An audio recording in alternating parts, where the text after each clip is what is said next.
Okay, good day, everyone.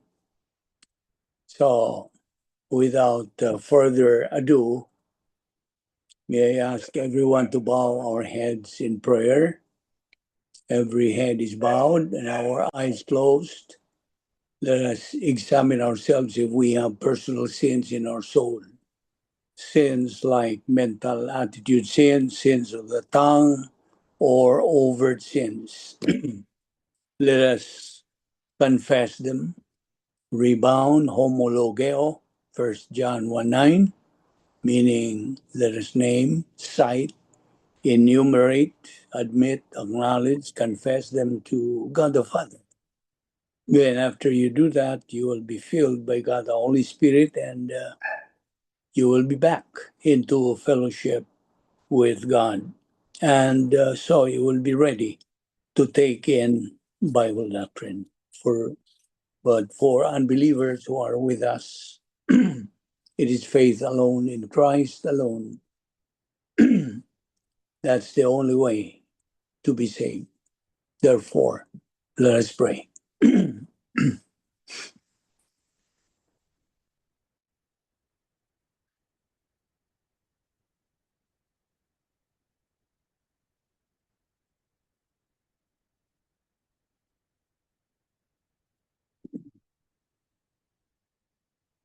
Let us pray. Heavenly Father, we are here once again because we love the Word, because we are members of the royal family of God through our faith in your Son, the Lord Jesus Christ.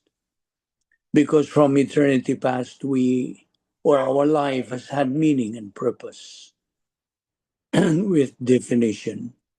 Because you commanded us to take in your word daily, just as we assimilate physical food daily. We recognize, Father, that this is our briefing, this is our means of growth, this is the means of glorifying our Lord Jesus Christ. We now pray that God, the Holy Spirit, will enlighten us, give us the necessary concentration and focus to the things you're going to teach us today. All this we ask in Christ's name. Amen. 7 things that we believers in Christ must remember. God is our Father. The Lord Jesus Christ is our Savior. Heaven is our eternal home. The Word of God is our guide in life. Every believer in Christ is our family. The good news of salvation, the gospel, is our message. Our goal is maximum glorification of God.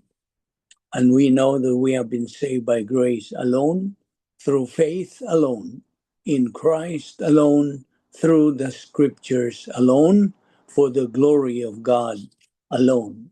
So we have sola scriptura, a Latin phrase which literally means scripture alone. Scripture alone is sufficient for Christians. It is the belief that Scripture is the sole and only authority for Christian theology and Christian practice. It holds that the Bible is not only authoritative, but it is also sufficient. The Bible is sufficient for everything that we need to be able to grow in grace and in the knowledge of our Lord and Savior Jesus Christ. 2 Peter 3:18. And sola scriptura also holds that God reveals himself through and only through Scripture. There is no other means by which God gives to us specific revelation. God reveals himself to us in Scripture alone.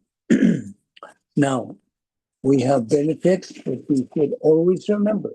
Benefits, privileges, advantages that we believers do possess now, or at the point of salvation. We receive all this. We were imputed eternal life. by God, John 3:16, we were imputed God's perfect righteousness, and also the Lord Jesus Christ's perfect righteousness, making it a double portion.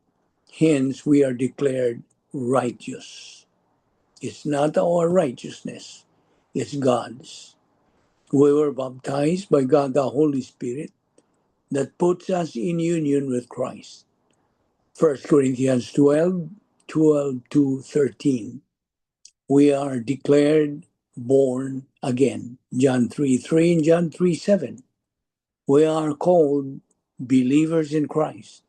We are called evangelical, biblical, doctrinal Christians, non-denominational believers. Our names can now be found written in the Lamb's book of eternal life and cannot be blotted out. We are now citizens of heaven. Philippians 3:10 or 20. Heaven is our eternal home. God is now our Heavenly Father. We became a child of God. John 1:12. But as many as received into them, gave he power to become the sons of God, even to them that believe on his name. And we have been entered into the protocol plan of God. We are now justified, no longer condemned, no longer judged. We became the church, ecclesia in Greek, which means the called out ones. As church, we belong to the mystical body of Christ on this earth. And once this body becomes complete, God is going to rapture it, harpazzod, in the twinkling of an eye. 1 Corinthians 15:52. And we became recipients of 39 irrevocable absolutes.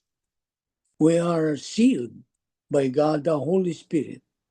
Now we are called saint. We are forgiven and cleansed of the unpardonable sin.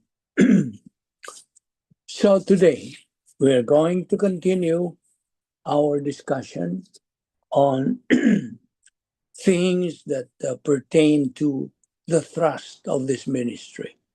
The Vic Balbido Evangelistic Ministry has the main thrust, which is to proclaim, to declare the the gospel of the Lord Jesus Christ to those who have ears to hear. And it is all grace that we are able to come once again to listen, assimilate the Word of God. It's all grace. And a friend of mine has this acronym about grace: God's riches at Christ's expense.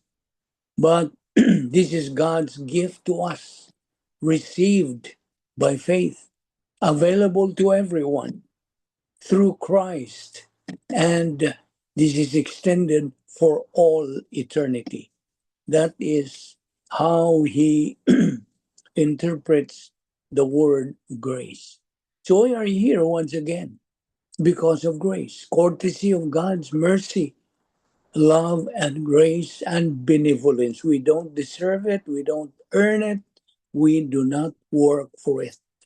Grace is all that God is free to do for man on the basis of what Christ has done at the cross. And we have this time. We are purchasing the time. We are not wasting our time. We have to purchase time as mandated in the Word of God because the days are evil. And time, as we know, is an expression of God's grace. God's timing, we know, is perfect. Now, when we study God's Word, because this is the main feature of our Bible study, our ministry, to study God's Word.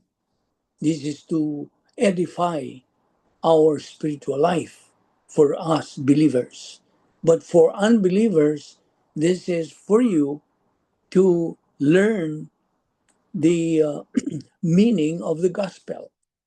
And so when we study God's word, like what we are doing right now, we are redeeming the time I just mentioned a while ago, because the days are evil. And evil originated in prehistory with the motivation of arrogance in Lucifer, the son of the morning. Isaiah 14:12, the greatest of all creatures. From the sin of wanting to be like God came the evil of thinking he could defeat God. That's in Isaiah 14:13-14. This creature rebelled against the Creator and persuaded one-third, this one-third of the angels to join him. That is in Ephesians chapter 6, verse 12. This super angel, renamed now as Satan, later interjected himself into the affairs of mankind. When Adam succumbed to temptation in the garden, Satan seized rulership of the earth and became the evangelist of evil for all human history. Now, our life here on earth is just temporary. We know that. That's a fact. We are just traveling. We call ourselves sojourners. We are here today, gone tomorrow. Life is just a passage of time. How fragile life indeed. You see, our life is being chased by death. Yes, our life is being chased by death.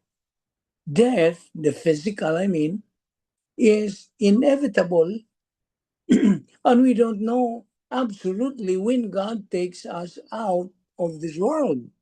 We do not know. But all of us, all people has his or her appointment with death. Hence, tomorrow is never promised. The question now is, are you ready to meet God? Who owns our life? If you are an unbeliever right now, meaning you have not made the most important decision in your life to believe in Christ as Lord and Savior, you should fear and be afraid. You see, you have every reason to be afraid of the lake of fire. But if you are a believer, you are supposed to be excited, you see, and looking forward to face your death, eternity with God in heaven. Now, in the book of Revelation, if you only ask God to reveal the beauty of heaven to you, you will never recover from it. Heaven indeed is immensely an incredible place. And you get this. In heaven, God is going to hand out rewards during the judgment seat of Christ, the Bema seat, right after the rapture. And these rewards are to be given, distributed to winner believers. If you are a winner believer during the time, then you expect something, you see. Now, another note, Apostle Paul was considered the greatest evangelist and witness to our Lord Jesus Christ that the world has ever known. He is indeed the model of every evangelist. As evangelists, we are salesmen for Christ. Do not forget that. We are salesmen. In fact, every believer is a salesman, carrying a perfect product, which is the message of salvation with an eternal warranty. Now, the product we are selling are the following: life insurance, assuring eternal life for those who would believe in Christ. John 3:36, John 6 or 16:31. And what else? The product we're selling not only is life insurance, but fire insurance.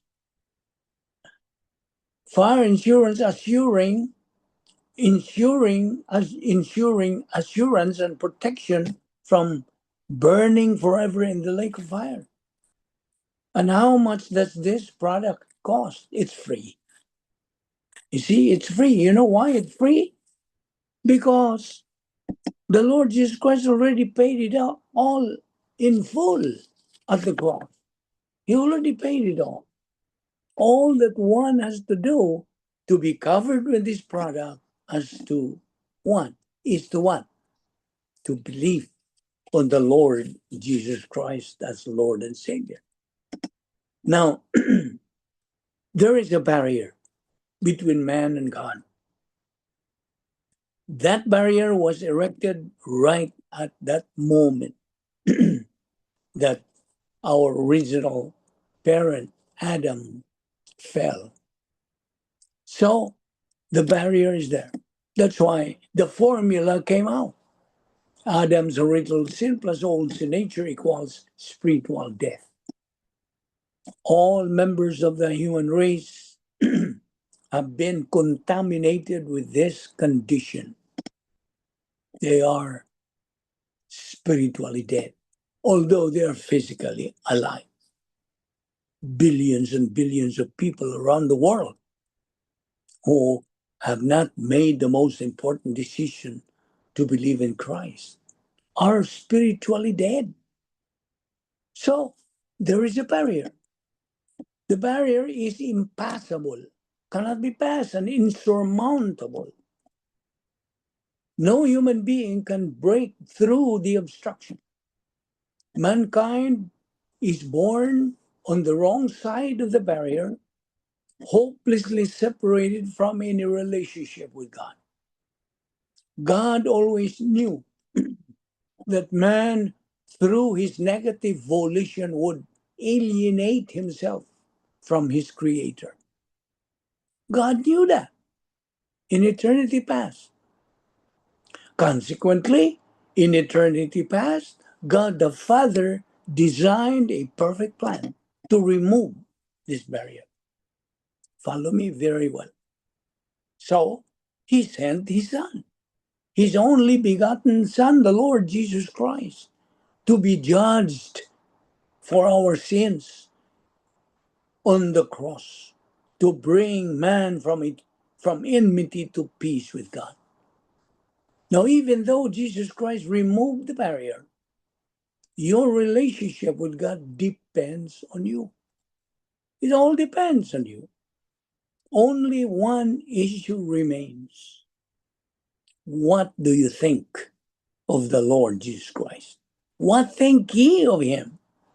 Only one decision separates you from God.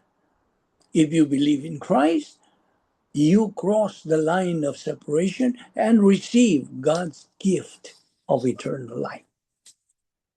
The famous late Billy Graham, evangelist, said, "Do you make your day or number your days? Do you realize how important every single day is? Time, is collapsing on us. How much longer do we have? God will endure forever. But on this earth, we're like a shadow. It is declining. We're all dying. From the moment you were born, you started dying because we are all heading toward death. Every one of us are under the sentence of death. There won't be anybody in this wide world alive, I'd say 90 years from this very moment. Nobody will. We will all be gone. And what are you going to do with those years? What is your life? You may ask. It is even a vapor that appears for a little time and then vanishes away. That's how fragile life is. Do you realize that? You see, our time is in God's hands. God has a day already set for you, being taken from the world, from this world, and maybe through an accident, maybe through cancer, or maybe a heart attack, whatever it is. It's already set. It's already set. And God's word says in Hebrews 9:27, it is appointed unto men once to die. And after this, the judgment. You will stand before the great judgment of God to give an account on how you spent this life and what you did about our Lord Jesus Christ. Have you committed your life now to Christ? If you are a true believer in Christ, rejoice, rejoice, for heaven is waiting for you. Now, there comes a time when you go beyond a certain point and your heartbeat gets so hard, even if the Holy Spirit speaks to you, you can no longer hear. Now, this is addressed to you, unbeliever, who has been postponing your decision to believe, to accept the offer of salvation.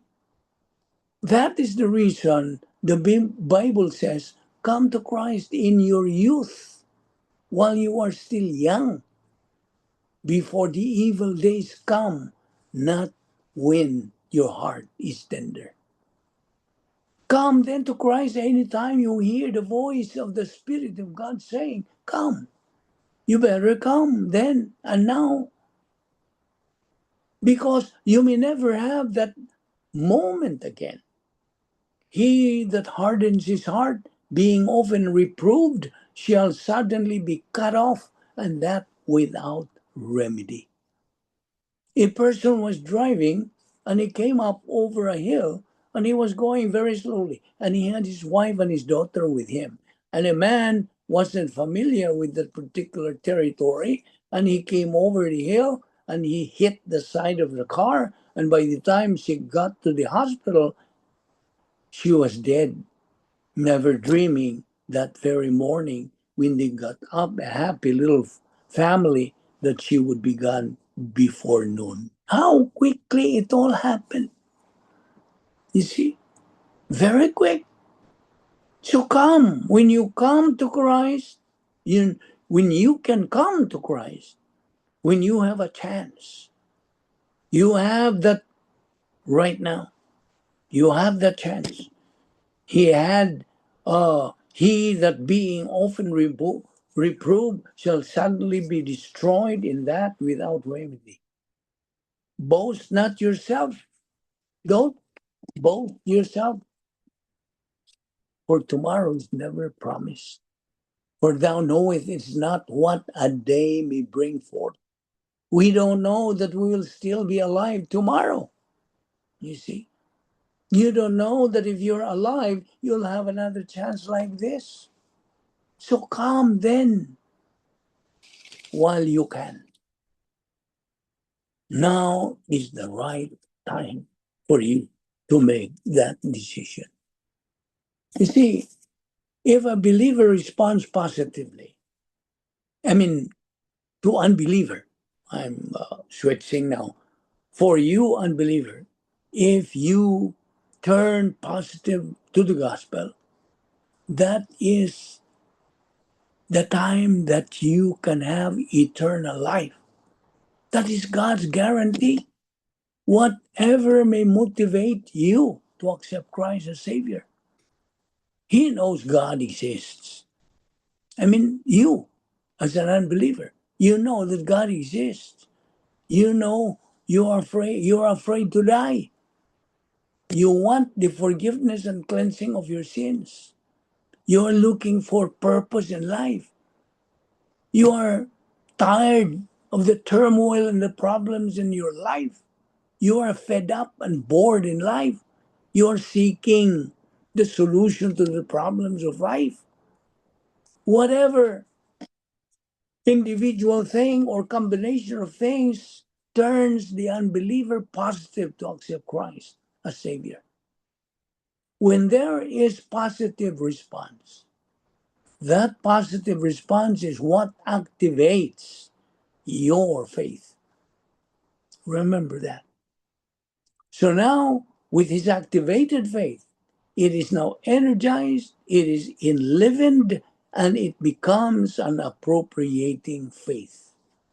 And what does he do? He believes.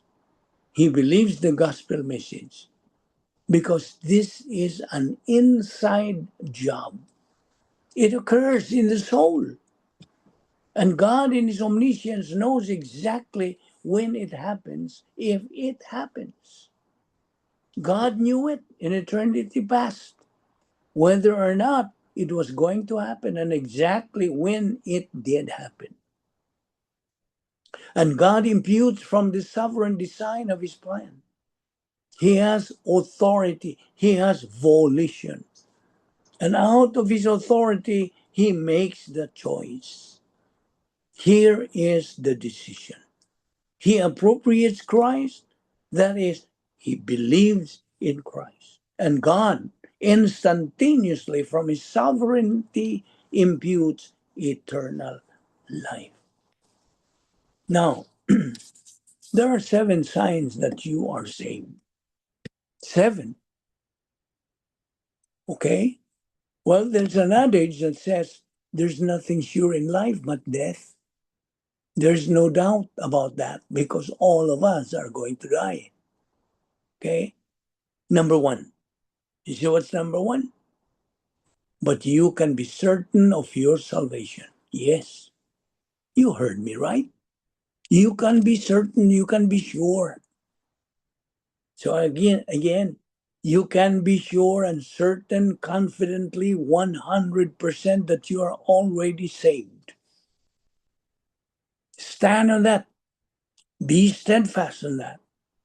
Because you see, there are people out there who doubt of their salvation. I know. I'm aware of that. They don't seem to be very sure. And they have a lot of reasons why a person would doubt of his salvation. One of these reasons, I'm sure, is this: why they doubt of their salvation. Do you know why? Ignorance of truth. You don't know about the truth. They have no doctrine. You see, ignorance of the word of God excuses no believer, just as ignorance of the law excuses no one. But for you, believer, you have no excuse not to know the truth. It's only because of your being negative. So ignorance of truth, they have no doctrine. That's the cause. You see, if you don't have the truth, plus you just use your feelings, that's it. You have the reason to doubt of your salvation because of that. Yes. But once you base your faith on the truth of the Word of God, the assurance of your salvation is grounded on what is absolutely true, as what God assures through His inerrant, infallible Word.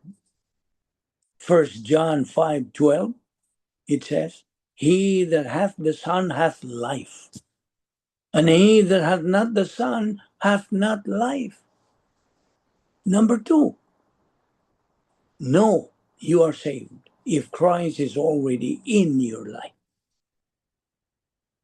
You know you are saved when you want to keep his commandments. You want to obey God's word. You know you are saved when you hate to commit sin. You're tired of committing sin. That's one trademark. 1 John 5:18 says, "We know that everyone who has been born of God does not keep on sinning." You see? Of course, it doesn't mean you won't sin anymore in your life. You are susceptible to commit personal sins. Why? Because you still possess, as all people have, this Adamic fallen condition, the old sin nature. But it's no longer your burning desire to sin because of your being a new creature, being a born again person. Number three, you know you are saved when God answers your prayers. God says He's going to answer the prayers of His children. John 14:14 says, if ye shall ask anything in my name, I will do it. And in number 4, you know you are saved if you prioritize God's word in your life. Saturate your mind with the word of God. Number 5, you know you are saved when you have a new desire to live for God and you lose your desire to sin. Number 6, when you love your fellow believer. Number 7, if you love the Word of God and study, learn, believe, and apply it in your life every moment of every day, your life becomes more purposeful and you have that desire to live for the Lord. Now, may I ask you, how did you become a member of your human family? How? Well, by birth, right? Now, follow-up question. How did you become a member of the family of God if you are a believer now? Also by birth. See? In Galatians chapter 3, verse 26, it says, for ye are all the children of God by faith in Christ Jesus. 1 Peter 1:4, we have an inheritance reserved in heaven. An inheritance is not based on works, but by birth. You see? God's plan runs everybody's life. You believe that? It runs everybody's life. No one can escape from it. In Christianity, salvation has already been done. While in religion, salvation all still has to be done. You know, salvation is a gift to be received, not a goal to be achieved. If we could earn our salvation, then Christ could not have died at the cross to provide it. You could have tons of religion without an ounce of salvation. Do you know that? You see, these are things that we have to remind ourselves. No one's so good that he can save himself. No one. No one is so bad that God cannot save him. God's plan for your life is exclusively tailored for you. God the Father is the author of that plan. God the Son is the executor of that plan when he died on the cross. And God the Holy Spirit, what is his function? He reveals that plan. Someone was asked, how many gods are there? He answered, only one. And how do you know there's only one? The answer, there's only one God because he fills heaven and earth. So there's room for only one. You see? Now there is a principle that says man desperately needs God. God does not need man. Write it down in your notes. That's a principle in the Bible. Another principle. A person who is born once is going to die how many times? Twice. Physical and spiritual deaths. But when a person who is born twice, he's going to die only once. Physical death. These are principles in the Word of God. Now, listen. If you listen to people today, even to preachers, that God is just all love, that's sort of all He is. Preachers today love to say that God is love. And God loves you, and He loves you unconditionally. Listen, you seldom hear people say that God is just, that God is righteous. But listen, God cannot tolerate sin. God is a God of wrath. You don't hear people say that, right? They're happy to turn God into some kind of sentimental lover. But that's completely out of balance. Yes, God is love. But He's also everything else He is. He is righteousness. He is justice. He is judge. He is an executioner of those who violate His law and who do not turn to Him in repentance and faith. You cannot take any attribute of God and isolate that as if that defines God alone. God must be understood in all the complex of all His attributes. And they're all revealed in the scriptures clearly. And they all come together in beautiful harmony at the cross, at the resurrection of our Lord Jesus Christ. There you see God's attributes all together on display. Now, the Holy Bible, every believer's manual for living.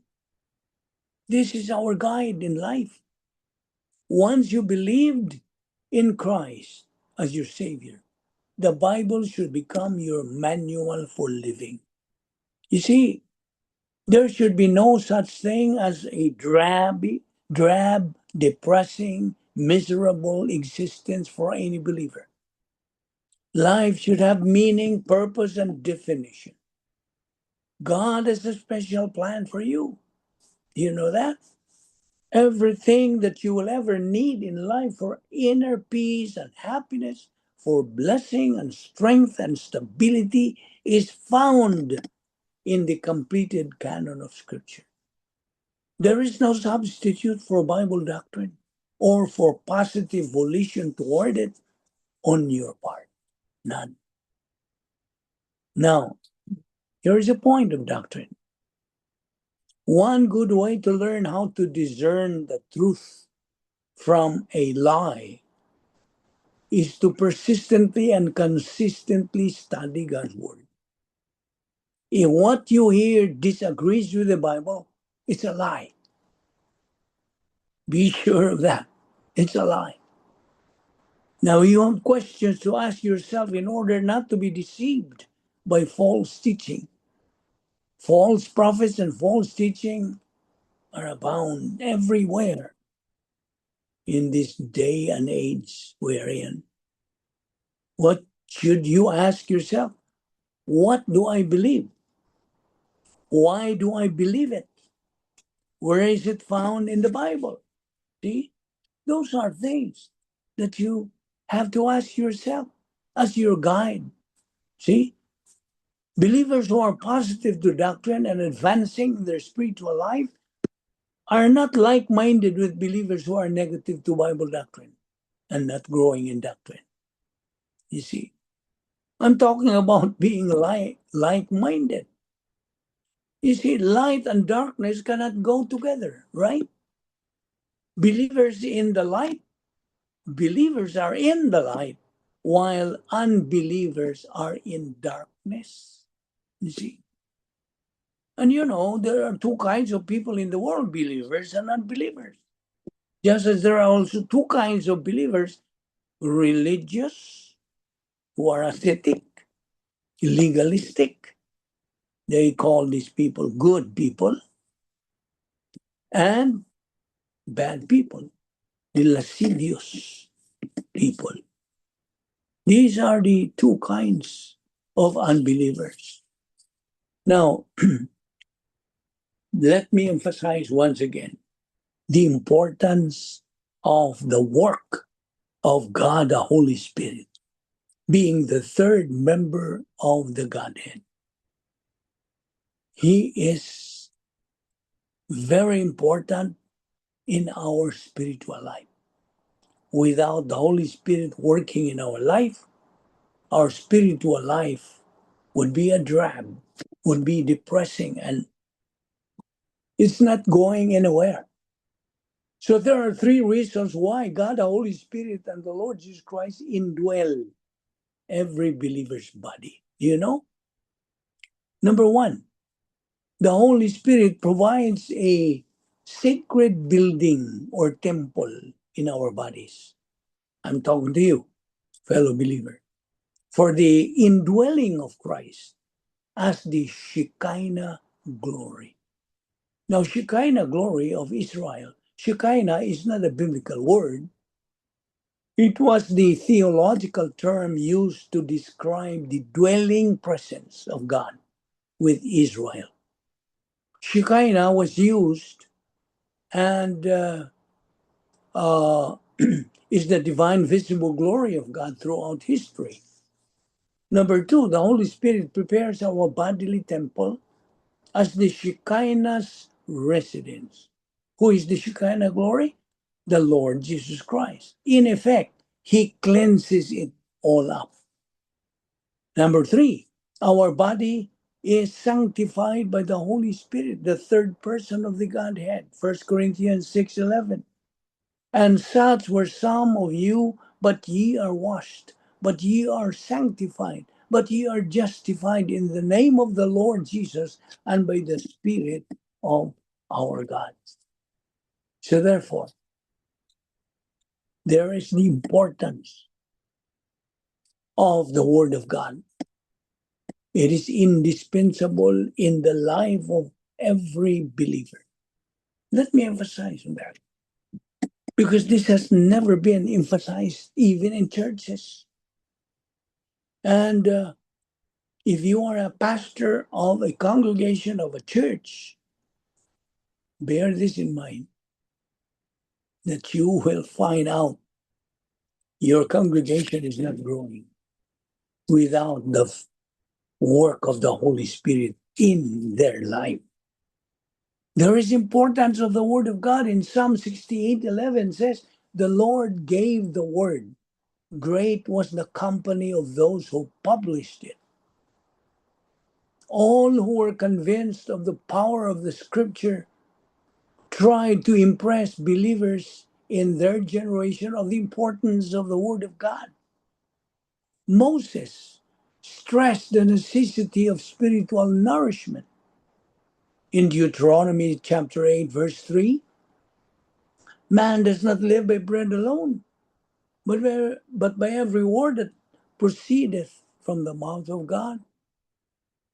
Job considered Bible doctrine more vital to his soul than food for his body. In Job 23:12, it says, neither have I gone back from the commandment of his lips.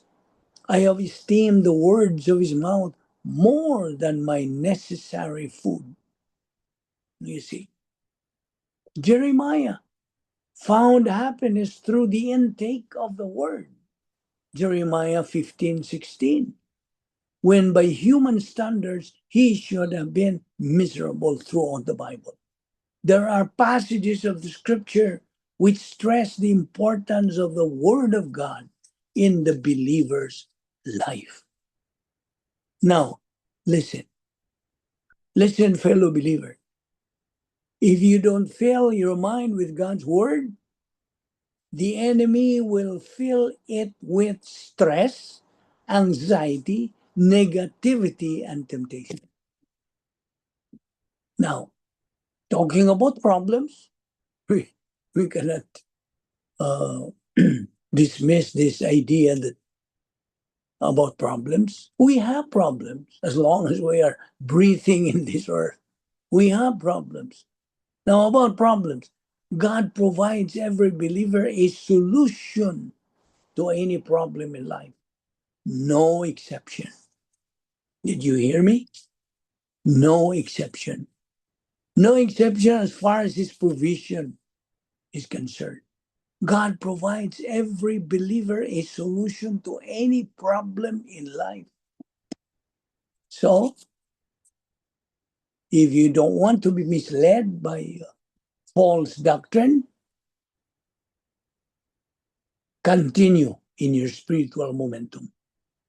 So, study God's word, which is an absolute truth, by staying true to the scripture. You see? Now, let me switch now to you, unbeliever. There are people who would ask me, and I have learned this from one of the podcasts who are Christians. And he said, and people ask me, what are you now financially? Are you in business?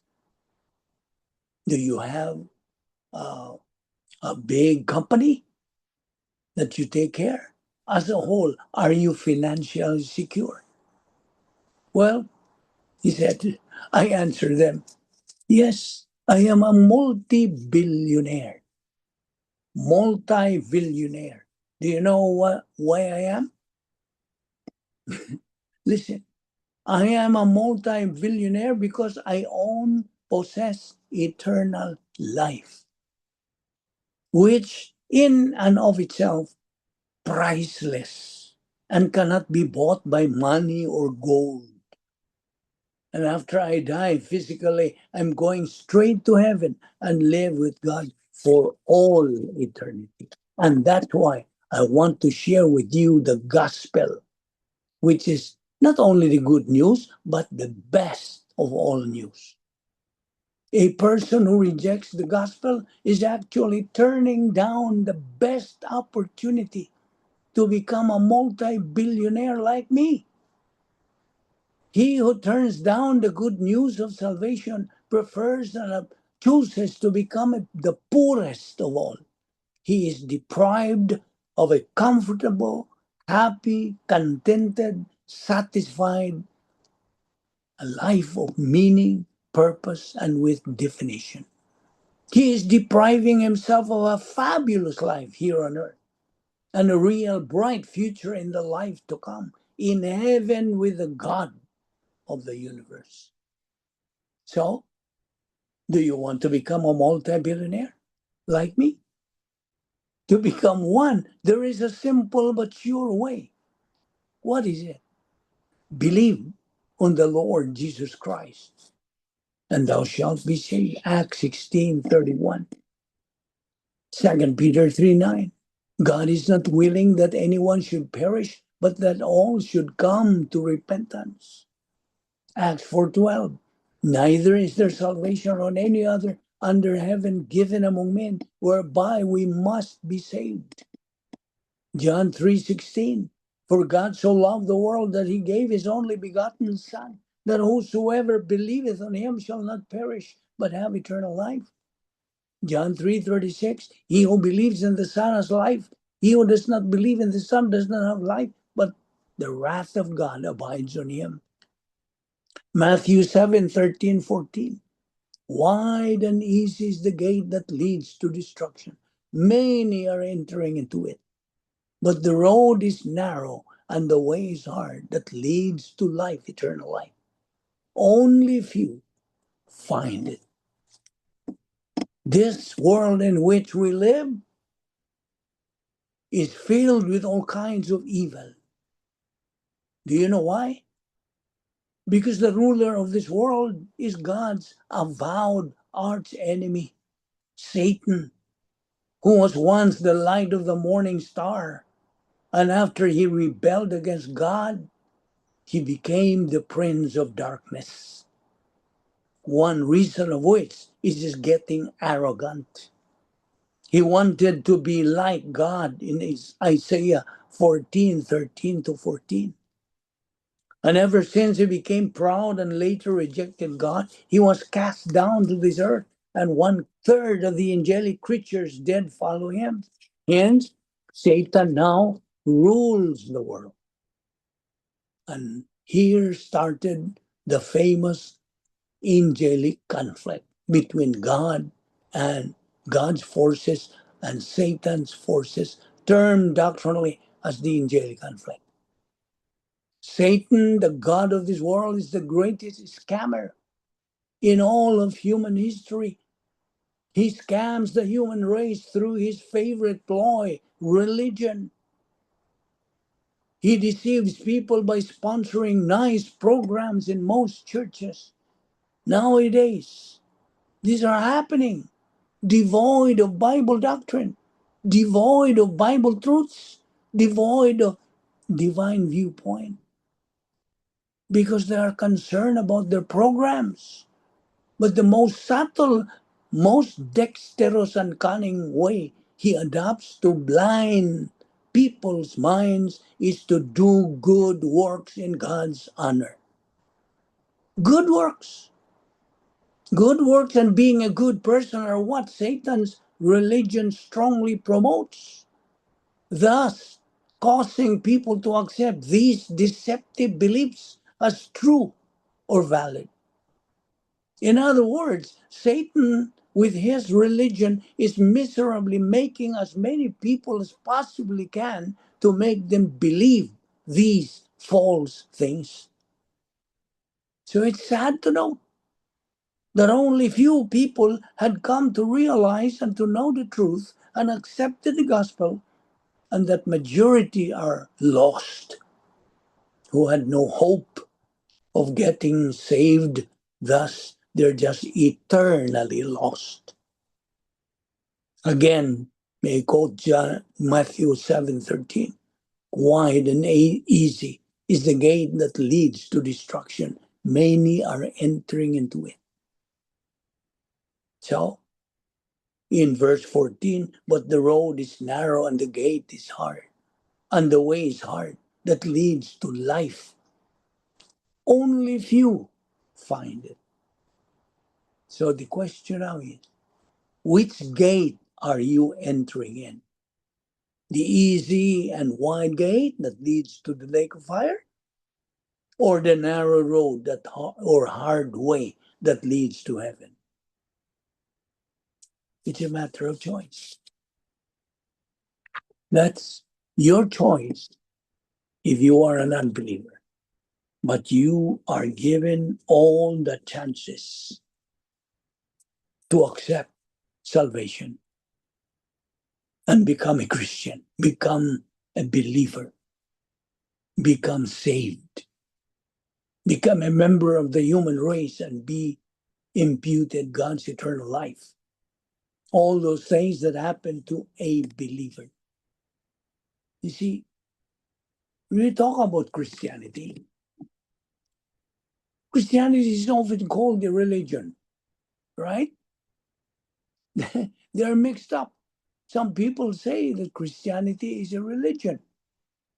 No, but in the Bible, we base it on the Bible, it is described more as a relationship with God. I'm talking about Christianity. It's a relationship with God through our Lord Jesus Christ. It's not a system of rituals or human works. No.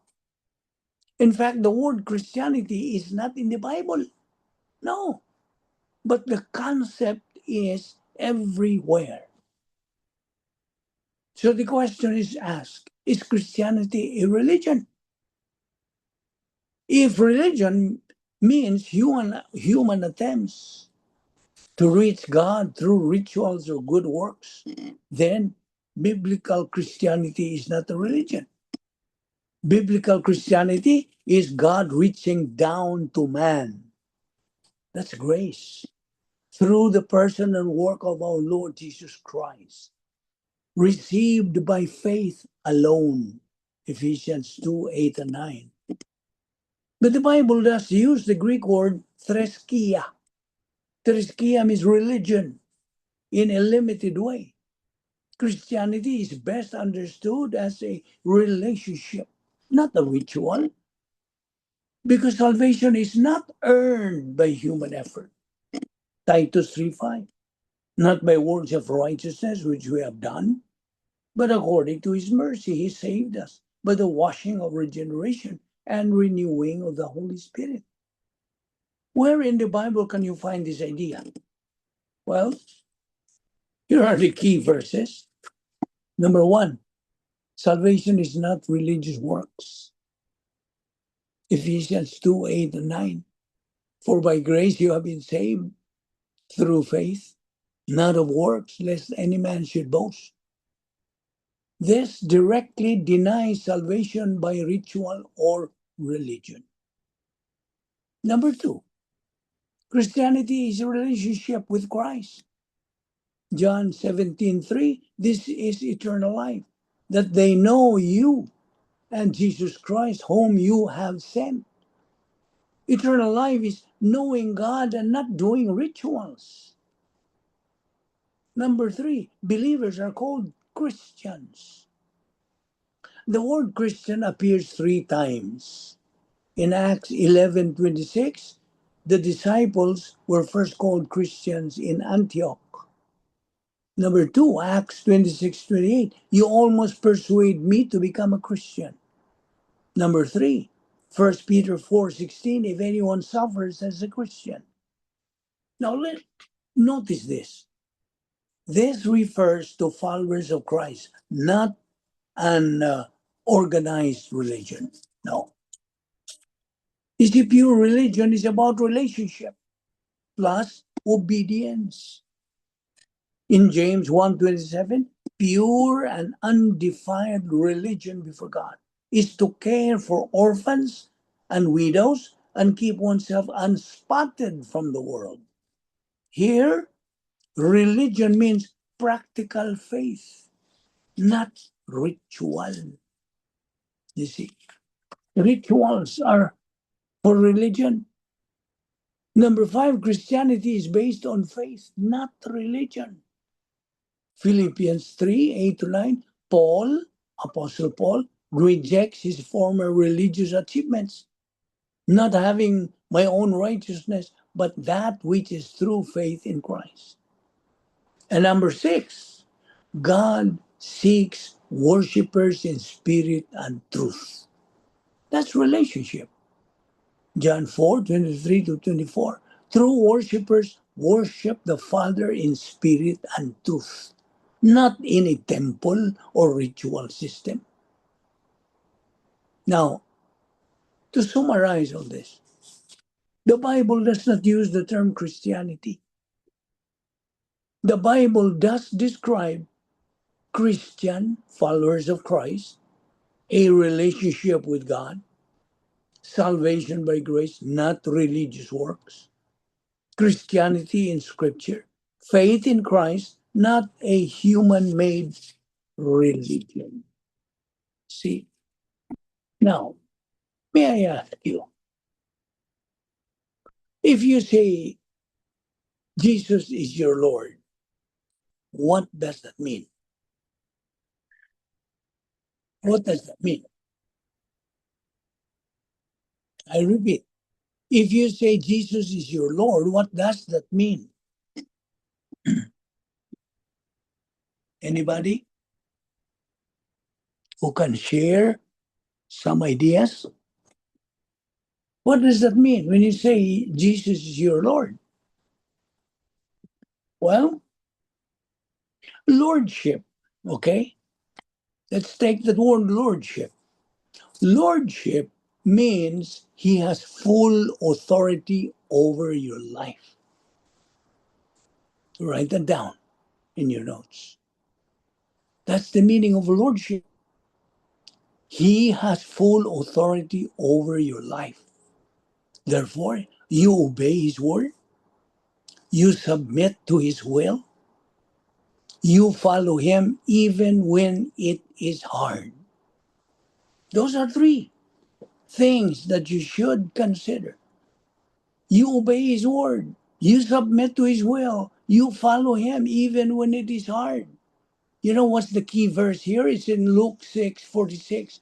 Why do you call me Lord, Lord, and do not do what I say? You see? Now, when it comes to salvation, here below are the key verses to understand salvation. Well, John 3:16 is number one. Ephesians 2, 8 and 9. Romans 10, 9 to 10. Acts 4:12, Titus 3:5, 2 Corinthians 5:21. These are what? Salvation verses. The question, how well do you know the Holy Spirit? We have said, we always emphasize the importance of the role of the Holy Spirit. Without His work in our life, there is no spiritual life. Okay? So again, may I ask, how well do you know the Holy Spirit? Well, you already know that the Holy Spirit is not a force. He is a person, the third member of the Trinity. And what are his functions? What are his roles? Of course, he convicts, he teaches, he guides, he seals, and indwells. What else? Those are his functions, his role. See? He convicts, John 16:8. And when he is come, he reproves the world of sin and of righteousness and of judgment. He is a comforter. See? For as many as are led by the Spirit of God, they are the sons of God. That's the Holy Spirit. But what about the Lord Jesus Christ? The Lord Jesus Christ is a central part, emphasizing both his divine authority and messiahship. Christ. Christ means Messiah. So you focus on submission to Jesus as Lord in every area of life. And then the word, logos, in the original. Emphasized from John 1:14, just as the eternal word of God, the exact representation of God's nature. And as a Savior, Jesus is the only means of salvation, the only means of salvation. Through faith in his finished work on the cross. He died for you there. And as a mediator, Jesus as the only mediator between God and men. 1 Timothy 2:5. There is only one, for there is one God and one mediator between God and men, the man, Christ Jesus. He's a high priest, emphasized in Hebrews. Jesus is the eternal high priest interceding for believers. He's the King of kings and Lord of lords. He is the Son of God, the bridegroom, the rock, the Lamb of God, the resurrection and the life, the way, the truth, and the life. He is the judge. Jesus is the righteous judge of mankind, emphasizing accountability.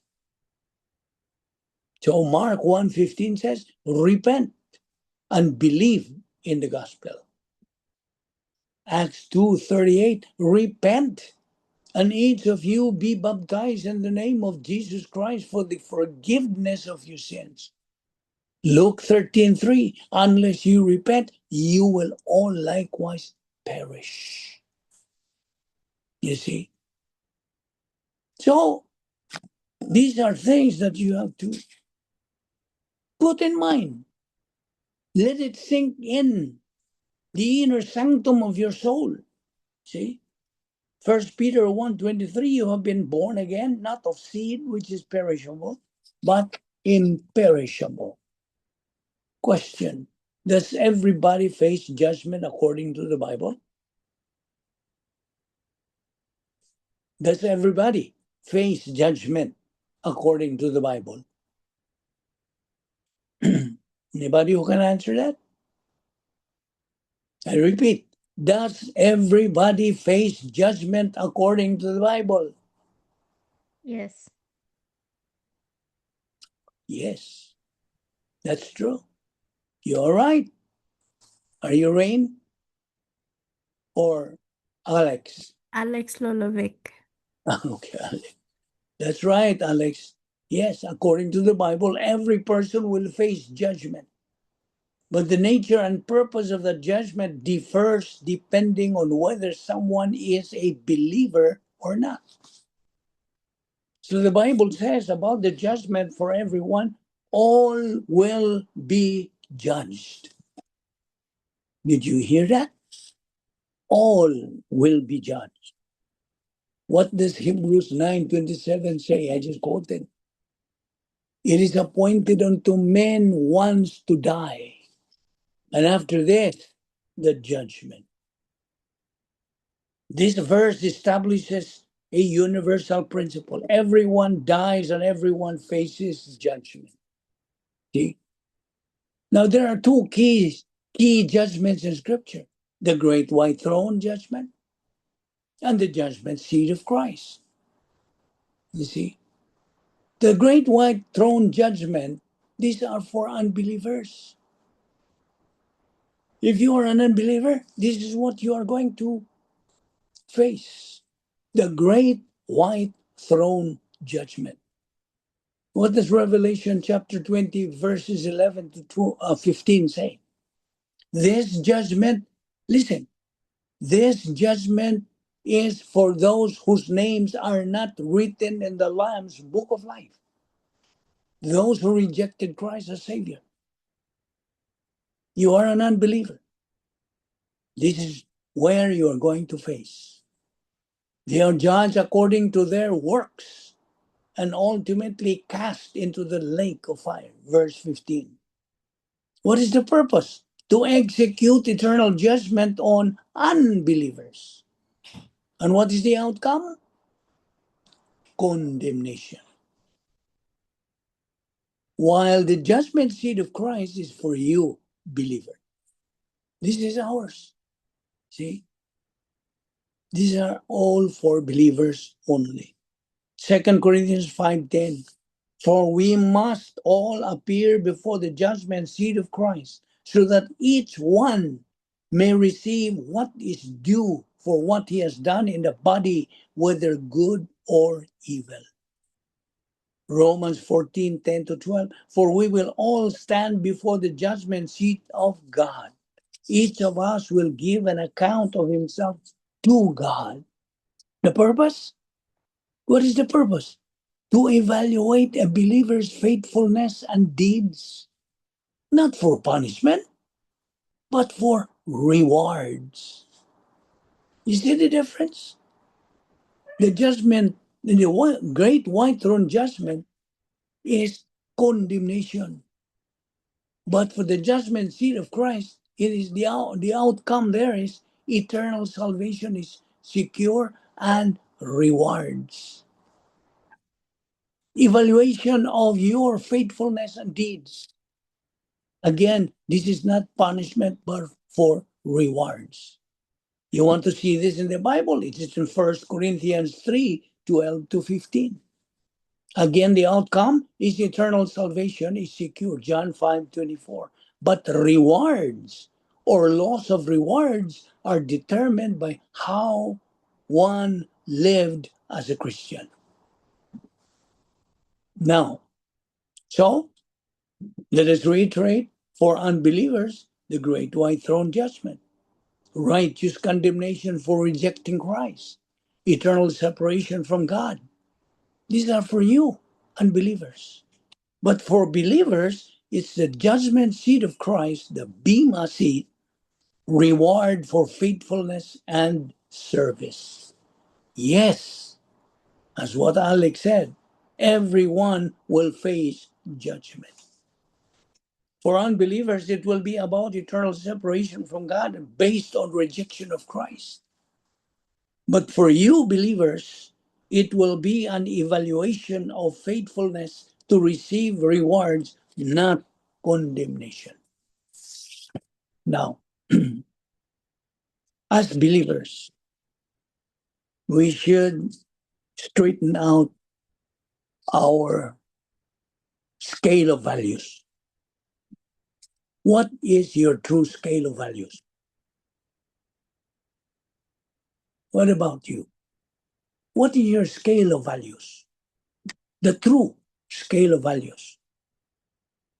Is it your wife, your husband, your children, your business, your work, your car, your wealth, your what else?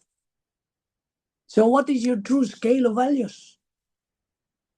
Because that's number 3 in the Christian way of life requirements. Number 1 is routine. Number 2 is organized life. Number 3 is the true scale of values. So what is your true scale of values? You can answer it to God. Okay? Now, okay, I'm asking you again. This is very, very basic. How many kinds of believers today? Only 2. Losers and winners. So, follow-up question, where do you belong? Are you a loser believer or a winner believer? Because the basis for this is how long have you stayed inside the operational divine dynasphere? Now, when we talk about divine dynasphere, I know some of you do not have any idea because we are using some terminologies here, doctrinal terminologies. Divine dynasphere. Let's take up the word dynasphere. You cannot find that word in the dictionary. No, there's no such thing as dynasphere. It is only a combination of 2 Greek words, dunamis and sphera. You see, dunamis means power in English. Sphera means what? Place. That's why to combine the 2 in English, it's dynasphere. Now, what does that mean? Dynasphere means a place of power. It is God's power system. These are the synonyms of this divine dynasphere. Protocol plan of God, the Christian way of life. What else? The spiritual life of believers. So dynasphere. I'm trying to clarify this because there are some who are following our Zoom Bible study who still do not know what it means. Dynasphere is a combination of 2 Greek words, power and place. Combining the 2, it is a place of power. Not human power, but God's. And there's one more thing. This dynasphere is a mental attitude. That's why the target of the Word of God is our mental, our mind.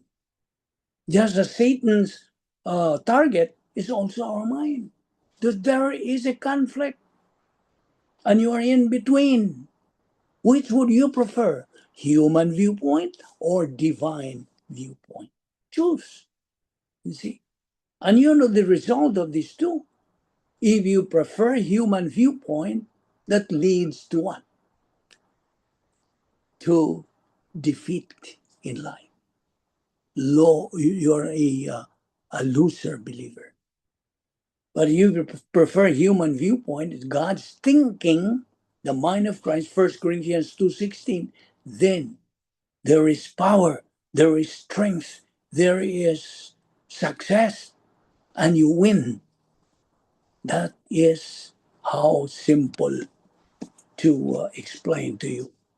So from now on, dynasphere should be in your mind. It is a mental attitude, and it is God's power system.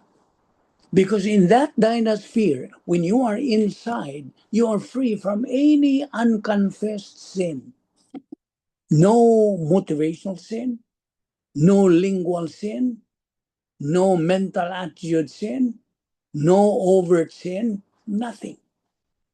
That's why you are as good as God is good. You see, you are now being shaped into the mind of Christ. And that makes Christ real to your life. You as a Christian, I know, you have that goal to make God real to your life, to make Christ real to your life. But you don't know how to do it. You don't know the mechanism to do it. Now it is through our ministry. We do not pride ourselves. This is God's grace that He tried to open up the minds of those who are listening and who are joining our Zoom Bible study. We do not pride that we lasted this long. We have been 2 years in this kind of ministry, Zoom Bible study, and this is open to everybody. This is free to anybody who are seeking the truth. There is only one truth, God's Word. And that's why we base everything that we teach here on the Word of God. This is our only guide in life. That's why God is teaching us His protocol, His guidelines, how a believer becomes a winner in life. In life, I'm not talking about the heavenly realm. In life, right here in phase 2 of God's plan, we are experiencing this plan of God. Right after we got saved, we stepped on phase 2 of God's plan, which is experiential life. And so our life is being shaped, being formed into the image of God. You see, this is God's way to imitate Him. Not only to imitate Him, but to live according to His will. You see, that's why if you don't have that true scale of values, then I'm sorry to tell you, you are not on the right track as far as the right kind of spiritual life is concerned. I have been explaining to you the difference between a Christian and spiritual life. There are two different kinds. A Christian is just your title. Because you are a follower of Christ, you are a Christian. But when it comes to spiritual life, it is how you apply what you learn. This is application. You see? Application. That's why the slogan of our ministry is Operation SLBA. Study, learn, believe, and apply the Word of God. Remember this. Studying God's Word is one thing. But applying the Word of God in your life is another thing. You want to become a winner in life? That's it. Life will be going on as normal. Yes. When? People will be going to work. Others will be driving. Some would even be sleeping. Many will be on their devices like you are now. People will be interacting with others. All in all, everyone will be doing his own thing. And out of nowhere, a loud trumpet, a loud trumpet will blow and the skies will open. The world will be in great shock and fear. Humans will be running back and forth as they won't know what to do. One by one, God's children will vanish from the earth to be with Him. Believe me, you do not want to miss this worldwide event, the rapture. 1 Thessalonians 4:16-17. For the Lord Himself shall descend from heaven with a shout, with the voice of the archangel, and the trumpet of God. And the dead in Christ shall rise first. And that we who are alive shall remain, shall be caught up together with them in the clouds to meet the Lord in the air. That is the rapture. Believe me, you do not want to miss this worldwide event, because if you do, you'll be in trouble. Why? Because you will be left behind. It's up to you if you believe this doctrine of the rapture. This is the next number of God's prophetical event. That's going to happen. Whether you like it or not, it's going to happen. God does not lie. He keeps his word. And so now is the time for you to settle with God. Not tomorrow, because tomorrow may be too late. So if you are a believer now, only having academic knowledge, it's only a mental assent without absorbing it, believing it. The only thing that you can apply, you can use, are those things that are real now. Because that is the work of the Holy Spirit metabolizing the Word of God that you learn and you have studied and learned. See, it's not enough to study and read the Bible and all of that. It's not. It only remains in your mind. It becomes an academic knowledge. Knowledge and wisdom are two different things. You see, it's only knowledge. You cannot apply that in your spiritual life. It has no bearing whatsoever, no validity in your spiritual life because it's all academic. Everybody knows. There are people, so many people who memorize the Bible from cover to cover, but there is no application. There is no faith in the Word of God that they learn from the Word of God. It is faith that's the key. Romans 10:17, don't forget that. Faith cometh by hearing, and hearing by the Word of God. What you learn from the Word of God, you hear it, you absorb it, you believe it. Once you do believe it, God the Holy Spirit works in His ministry, moves in His ministry. He metabolizes that doctrine that you have learned, makes it understandable, clear, lucid to your life. So it becomes usable in your life. That's the only thing that doctrine works in your life. Without it, no. Apart from it, no. There is no impact, no effect on your spiritual life. You are just living just like an unbeliever. That's the worst thing. And you claim to be a believer, but deep inside, there is no such thing as real believer. You only profess by your mouth that you are a believer. But when it comes to the real thing,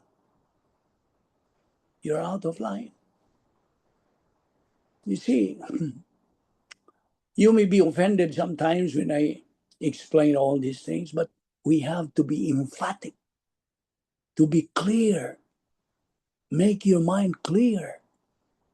Because God is clear. God is orderly. God is organized. Because He is perfect. And His word is perfect. If you acknowledge that, then what God says, heaven and earth will pass away, but my word will never pass away. To never be a gnosis believer. Gnosis believer is different from epignosis believer. Now, this is a Greek word. Gnosis means academic knowledge. But epignosis is over and above knowledge. What does it mean? It means wisdom. That's wisdom from God. You see? What is that beginning of wisdom? Faith is the beginning of wisdom. You see? So do not be a gnosis believer, because a gnosis believer is an ignorant person. Do you know why? A gnosis believer is just ignorant because he has not made gnosis doctrine and to metabolize the epinosis doctrine. A gnosis believer is an inconsistent person, meaning he can only be happy based on circumstances, on people, and on places. But an epinosis doctrine believer, is a consistent person. He is happy, whether in prosperity or in adversity. His happiness remains alive because he has contentment. See? 1 Peter 5:7, what does it say? Casting all your cares on him because he cares for you. Cast your burden upon the Lord, and he will sustain thee. He will never allow thee, etc., etc. So, human efforts cannot assure 100% certainty. Only 100% confidence in God through his word assures certainty without any doubt. You won't doubt if you have doctrine. Why? You are discerning. See, discernment is very important as a believer. You know what is wrong, what is right. See, that's your norms and standards. Remember, it's all again in our mental attitude. Every believer has God's 10 problem-solving devices available every moment of his life. You can either use it or not. It's a matter of choice. You see, these 10 problem-solving devices should circulate in the stream of your consciousness. It should circulate. See? Remember that principle, the rate of learning must exceed the rate of forgetting. And get this, every time we face any tragedy, disaster, or any problem in life, and we fail, that means we are not mature spiritually yet. Don't forget that. It is our utilization of God's assets. We have to set our minds on things above. Where can you find that in the Bible? Colossians 3:2. A believer's contentment is all in the right lobe of the mentality of the soul. It is the believer's mind that builds his relationship with God. Don't you forget that. Because the Christian way of life is a mental attitude life. If you don't have peace under pressure, there's something wrong in your mental attitude. And where can we get or learn our strength? Where? Where can we get our strength? Where can we get or learn our strength? From our weakness. You see? We learn it from our weakness. Consistent post-salvation epistemological rehabilitation is what we need to have to discern our weakness. Because no believer can hide his mental attitude. No. God sees it all very clearly, like an open book. Although God allows us to think what we want to think, he holds us responsible, answerable, and accountable for what we think. The mind of Christ is what God wants us to have in order to acquire peace, confidence, stability, and tranquility. You don't want that. Because 2 Timothy 1:7, for God has not given us a spirit of fear, but power and love and a sound mind. You see, the subject here is stability of mind. Stability. It is the direct result of peace, tranquil mind. You see, stability is judged by the status of the believer's reaction to circumstances. If your mind is filled with metabolized Bible doctrine, you will be mentally stable. Christ controls history. We know that. Nothing and nothing happens in this universe without His knowledge. The Lord Jesus Christ knows everything. If you are already inside the divine dynasphere, what will you fear? And whom will you fear? You see, there's no reason that you fear. If God is with us, who can be against us?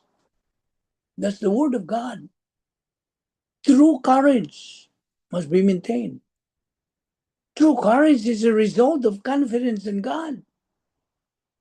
Fear and power are antithetical, you see.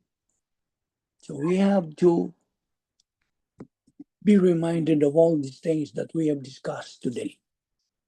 And next week, we will continue taking in more Bible doctrine until God takes us home, until the Lord Jesus Christ comes in midair to take us home for the rapture. That's why we have to be ready all the time. All the time, we have to prepare ourselves, get ready for the most wonderful time, because that is the rapture. All of us believers will be harpatsod, will be snatched away from this rotten world of Satan, and we will be with the Lord forever in total happiness. Okay, so we will wrap this up this afternoon, and if there is any question, go ahead. Is there any question? I need some questions. If you have, if this is your first time to attend and you just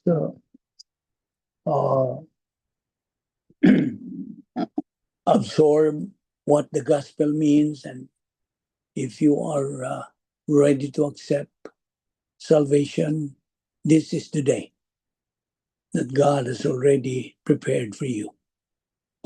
Let us pray. Dear God in heaven, I come to you in the name of the Lord Jesus Christ. I'm sorry for the sins, the things I have done, the way I have lived. Please forgive me and cleanse me with your precious blood from all unrighteousness. With my mouth, I confess the Lord Jesus. In my heart, I believe that you raised Jesus from the dead and he is alive. This very moment, I accept the Lord Jesus Christ as the Savior of my soul, and I make him the Lord of my life. And according to his word, which cannot lie, I am washed, I am cleansed, I am forgiven, I am saved. We thank you, Lord, for this opportunity of studying our word today with all humility. We are so grateful to you, Lord. Your faithfulness is really great. And so we are the beneficiaries of all these grace blessings, although we do not deserve, we do not earn, we do not work for it. We pray, O Lord, that you will bless these Zoom Bible study students who are boiling hot in their attitude towards your word, to learn more divine viewpoint in their life and to apply in their life and become a blessing to others. And you use them in spreading your gospel and leading people to the Lord Jesus Christ and be saved. We pray that you will protect us from any harm. Bring us here once again next week. Thank you for the Vic Balbido Evangelistic Ministry who sponsors this. Thank you for the word. that we learned today. All this we ask. In Christ's name, Amen.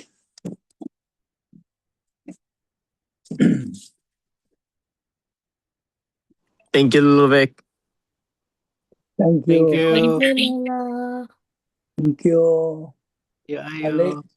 See you next week. yun sa may natin ha, uban.